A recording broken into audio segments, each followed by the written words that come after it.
Musik yang sekarang diharamkan oleh orang Wahabi Salafi itu justru yang menemukan pertama kali dan mengumpulkan alat musik di Arab itu nama ulama ahli fikih juga, namanya Ibrahim Al-Mausili. Dia yang pertama kali mengumpulkan alat musik di Arab. Lalu kemudian alat musik ini dipertunjukkan di Baghdad, dan dia itu juga menggunakan notasi dasar yang diciptakan oleh seorang ulama Islam namanya Al-Kindi, do re mi. Jadi nada dasar musik Arab sampai sekarang itu masih nada dasar sekali, makanya nggak jauh dari do re mi aja gitu. Setelah itu muncul seorang ulama besar namanya Al-Farabi. Dia menulis kitab namanya Kitabul Musikal Kabir. Nah, kitab ini yang diterjemahkan ke dalam bahasa Latin namanya De Ortu Sintiarium. Dari Kitabul Musikal Kabir ini lalu muncul di Eropa musik-musik barok, menciptakan Johann Sebastian Bach, ada Mozart, ada Beethoven dan seterusnya. Nah, nih kamera nih. Itu yang menciptakan itu seorang ulama ahli fikih juga, namanya Ibnu Haytham. Dia menulis kitab namanya Kitabul Manazir. Lalu dibawa ke Jerman yang kemudian diwujudkan menjadi kamera dasar oleh pemikir-pemikir Leonardo da Vinci dan sebagainya, pemikir Itali, dan mereka kemudian menciptakan kamera modern ini. Makanya kamera itu berasal dari salah satu teorinya Ibnu Haytham, Komaroh. Karena Komaroh itu adalah berangkat dari penelitiannya Ibnu Haytham ketika dia ingin memotret gerhana matahari dan gerhana bulan. Makanya namanya kamera. Ini bukan cocokologi, ini ada catatan sejarahnya semua.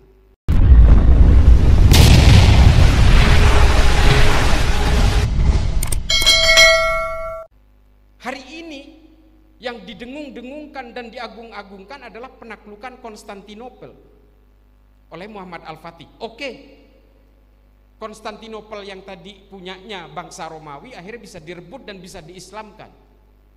Tapi ini kan sebenarnya perluasan kekuasaan saja, Pak. Politik-politik juga. Dan apa yang terjadi? Produk politik atas nama agama ini. Yang terjadi adalah 600 tahun Muawiyah berkuasa di Eropa, Pak. Mulai dari semenanjung Iberia sampai ke kota Toulouse di pinggiran Prancis itu dikuasai orang Islam, Pak. Sampai yang namanya Madeira hari ini di Portugal itu dikuasai orang Islam. Sampai ke Sisilia, Palermo, Malta, Pulau Kreta, Siprus. Ini adalah tempat-tempat yang sudah saya datangi semua dan situs Islam masih terjaga sebenarnya, Pak. Cuma bedanya sudah menjadi gereja semua, Pak. Makanya kalau kita lihat ya di gambar-gambar, di video-video, gereja di Itali, di Spanyol, itu semua itu masih ada menaranya. Itu dulu tempat adzan, sekarang itu udah jadi lonceng. Karena direbut menjadi gereja semua. 600 tahun, Pak, lebih dari 7 turunan orang Islam menguasai Eropa. Tapi apa yang terjadi? Karena kekuasaan juga pada akhirnya runtuh dan tidak menyisakan apapun. Yang disisakan apa? Istana-istana raja yang sekarang jadi museum. Mungkin yang udah pernah ke Eropa, masjid-masjid yang kemudian menjadi gereja. Orang-orang Islam dibaptis sambil memeluk Al-Quran, Al-Qurannya dirampas lalu dibakar di Plaza de Granada namanya. Ulama-ulama yang menolak untuk dibaptis menjadi Katolik dibakar di pinggiran sungai Guadalquivir namanya di Spanyol. Ribuan orang Islam yang dibantai di situ. Karena apa? Karena penyebaran Islamnya lewat politik, Pak. Kalau penyebaran Islam itu lewat politik, maka nanti akan tumbang, keislamannya juga akan tumbang, dan kemudian berganti kepada keimanan para penakluk berikutnya. Ini yang tidak pernah dipahami oleh Hizbut Tahrir, Ikhwanul Muslimin, kelompok Wahabi itu sama semua itu. Satu paket itu. Nah ini yang tidak pernah tergambarkan adik-adik sekalian. Makanya saya berharap dari cerita saya ini kalian lebih tekun juga selain fikih buat perempuan atau adik anakku yang laki-laki, belajarlah kitab tarikh supaya kalian bisa mengambil hikmah dari berbagai kejadian yang terjadi di masa lalu. Tapi apakah pada masa itu Islam hanya soal perang, soal saling bunuh dan sebagainya? Enggak juga. Islam juga mengalami masa kejayaan. Terbentuk sebuah lembaga ilmu pengetahuan namanya Baitul Hikmah yang dibangun pada masa Al-Mansur, dari Al-Mansur dibangun diteruskan pada zaman raja-raja berikutnya dan mencapai puncak kejayaan pada zaman Harun al-Rasyid. Di situ dibentuklah sebuah perpustakaan terbesar di dunia, namanya Baitul Hikmah. Dan di situ jugalah ilmu pengetahuan Islam itu mencapai masa kejayaannya. Ya, tolong dipahami ya. Supaya apa? Kejayaan Islam itu betul-betul terjadi ketika apa? Ketika ilmu pengetahuan betul-betul mendominasi pemikiran orang Islam. Saya sebut misalnya pada masa itu, kamu tahu angka 0 dalam matematika? Yang nyiptain siapa? Yang nyiptain itu seorang ulama, dia ahli fikih, dia ahli astronomi, dan dia orang Islam bernama Al-Khawarizmi. Kata-kata algoritma itu diambil dari namanya beliau, tapi versinya orang barat, jadinya algoritma, padahal aslinya Al-Khawarizmi. Ini bukan cocokologi. Kamu tahu teori oksidasi, teori fermentasi di dalam kimia, pernah dengar nggak? Yang menemukan pertama kali itu namanya Jabir Ibnu Hayyan, itu orang Islam. Munculnya di mana? Di periode ini.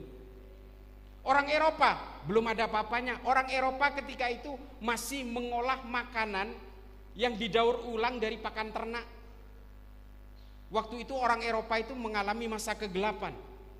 Bahkan kalau malam mereka itu tidurnya itu masih gelap-gelapan, nggak ada yang nyalain lampu. Karena saking tidak berilmunya orang Eropa. Adik-adik kalau sekalian ini misalnya ditakdirkan bisa ke Inggris, saya sudah. Orang Inggris masih punya kebiasaan kalau malam itu lampunya tidak dinyalakan, jadi gelap itu rumah. Satu kota itu bisa gelap, satu kota kecil ya, kecuali kota-kota besar. Karena apa? Berangkat dari dark era ini, masa-masa kegelapan ini. Tradisi itu terus menjadi budaya. Nah lalu kemudian musik.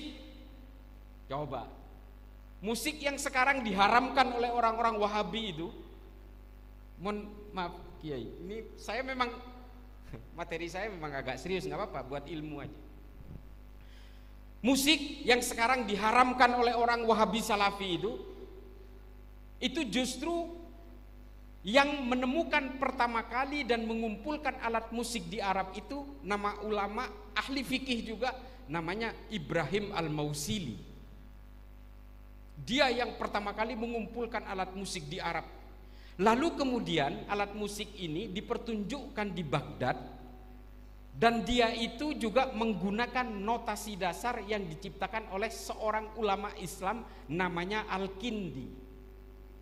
Al-Kindi itulah yang menciptakan notasi dasar musik do re mi, cukup 3. Jadi nada dasar musik Arab sampai sekarang itu masih nada dasar sekali, makanya nggak jauh dari do re mi aja gitu. Itu kayak gambus Arab itu kan ding ding ding ding ding ding ding, itu aja yang diputar-putar dan dikombinasikan. Tapi kemudian setelah itu muncul seorang ulama besar namanya Al-Farabi. Dia menulis kitab namanya Kitabul Musikal Kabir. Nah, kitab ini yang diterjemahkan ke dalam bahasa Latin namanya De Ortu Sintiarium. Dari De Ortu Sintiarium inilah Al-Farabi menciptakan notasi lanjutan do re mi fa sol la. Sidonya itu nanti ditemukan di Eropa.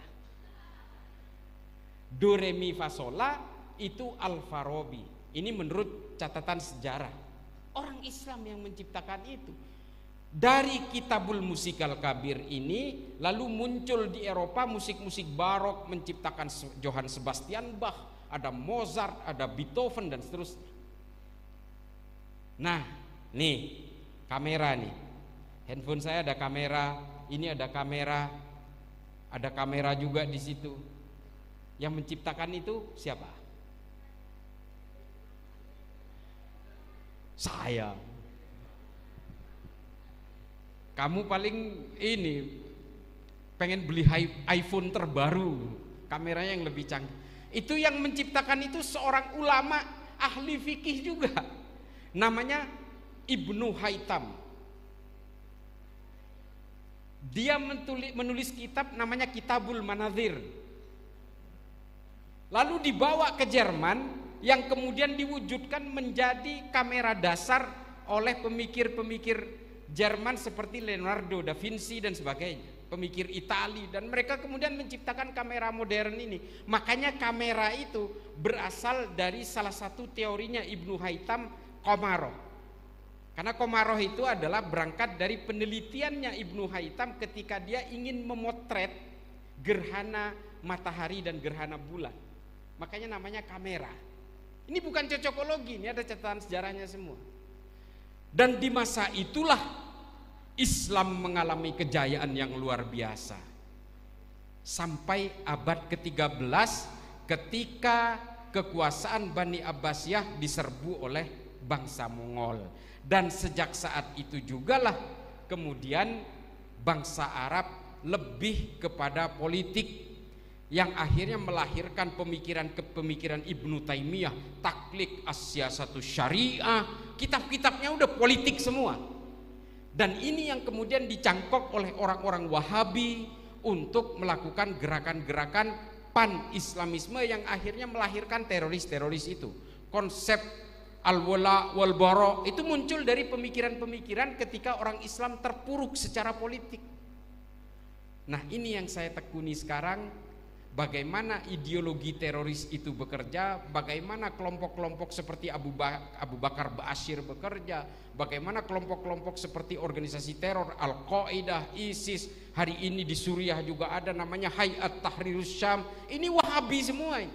Memang doyan perang semua ini. Karena apa? Terpengaruh oleh pemikiran-pemikiran ulama abad pertengahan yang lebih mengglorifikasi perang dengan mengatakan bahwa kalau Islam ingin jaya maka kita harus membinasakan orang lain yang berbeda. Itu konsep al-wala wal bara yang dikeluarkan oleh Ibnu Taimiyah dalam taklid as-siyasatu syariah. Apakah saya udah baca kitab ini? Hatam, Pak, saya udah hatam, Pak. Memang mengagitasi. Kita ini kan dianggap penyembah kuburan semua ini, ahlul bid'ah semua ini kata mereka. Karena menurut mereka kita ini adalah musuh. Hari ini di Suriah yang menumbangkan rezim Bashar Assad itu orang-orang Wahabi, Pak. Apakah ada orang Indonesia terlibat di sana? Banyak, Pak. Orang Indonesia banyak di sana yang menjadi Wahabi itu. Wahabi pesek di sana itu banyak sekali. Yang menganggap bahwa hanya dirinya yang benar. Bahwa orang lain yang berbeda dengan dia itu kafir semua. Orang yang berbeda dengan saya pasti masuk neraka. Isinya kayak gitu semua. Dan ketika manusia sudah merasa paling, ini kata Ibnu Rushd dalam Tahafud at-Tahafud, ketika manusia sudah merasa paling, maka dia akan menjadi Tuhan kerdil di muka bumi. Semua dihakimi. Karena dia merasa paling benar, karena dia merasa paling alim, karena dia merasa paling kuat ibadahnya, dan dia merasa bahwa dialah yang paling dekat dengan Tuhan, dan merasa bahwa dia yang paling ahli sorga. Ini penyakit manusia kata Ibnu Rushd.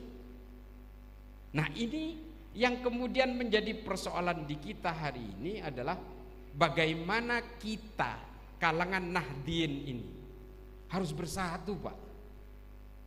Bersatunya bukan dalam politik, bukan, dalam ilmu pengetahuan.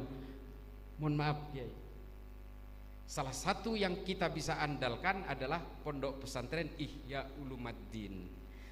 Ini